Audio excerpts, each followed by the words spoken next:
شاو حسین قادر یەکێکە لە قوربانیەکانی جینۆسایدی هەڵەبجە بە عارەبانەکەیەوە بەرەو بەغداد بەڕێ دەکەوێت تاوەک سەرۆکوەزیرانی عێراق ببینێت و داوای هاوکاری لە حکوومەتەکەی بەغداد بکات بۆ بەرکەوتوانی چکی کیمیاوی هەڵەبجە. هۆکاری سەرەکیەوەی کە ئێمە لە حکوومەتی هەرێم ینی بێئومێد بووین هیچ شتێکمان بۆ ناکرێ ئەوەی کە هەیە بەس لەسەر کاغەزە بەڵێ شتێکیان کرۆ نسبەیەکی زۆر کەم ئێمە بەداخۆ ڕۆژانە بریندارەکانمان شەهید دەبن بریندارێکی زۆر کەممان ماوە ئەوانە وەکو سیمبولوان وەکو ڕەمزی ئەم شارەوان وەکو ڕەمزی هەموو کوردستان هەموو عێراق زۆر بەداخۆ ینی ئەوڕێکی جدیمان لێنان ئەو بریندارانە شەهید دەبن ینی من بەسەواڵم مەسئولەکان خۆیان بخەنە جێگەی ئەوان کەیسا من ئەم گەرمایی بەم گەرمایی چلێ هاوینە ئەڕۆم خەڵک بە منە لە گەرمە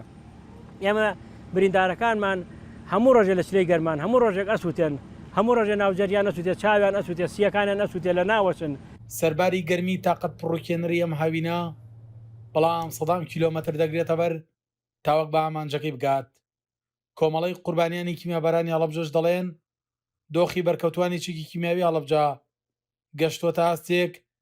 چیتر توانای چاوەڕێکردنمان نەماوە. بە هەموو پێوەرەکان حکوومەت عێراقی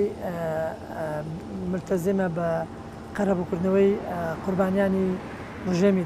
دەستی ڕژێمی بەعەز و هەتاوەکو ئێستا ئەو هەڵوێستی نەنواندووە و ئەو کەم و کوڕیانەش لە هەرێمی کوردستان یەکێکی ترە لە هۆکارەکان کە ئەمڕۆشەوە ڕوئەکاتە حکوومەتی عێراقی و هیوادارین استیجابەیەک هەبێت چ لە حکوومەتی هەرێمی کوردستان و چ لە حکوومەتی عێراقی و چونکە بەڕاستی قوربانیەکانی ئێمە ئێستا لە بارودۆخێکی زۆر مەترسیداندا.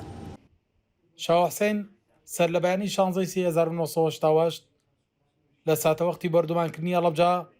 چەند کاتژمێرێک پێش کیمیابارانکردنی شارەکە بەهۆی ناپاڵمەوە هەردوو قاچەکانی لەدەست دەدات. لەو ساتەوە تاوەکو ئێستاش بۆ خزمەتکردن بە قوربانیانی چکی کیمیاوی هەڵەبجە بەردەوامە. ئێستاش نامەی کێڵگرتووە بەرەو بەغداد بەڕێ دەکەوێت تاوەک حکوومەتەکەی سوودانی ئاگادار بکاتەوە لە هەرکەکەیان کە بە هاناوەچوونی قوربانیانی کیمیابەرانی هەڵەبجەیە. سەلاح جەمیل، کورسات نیوز، هەڵەبجە.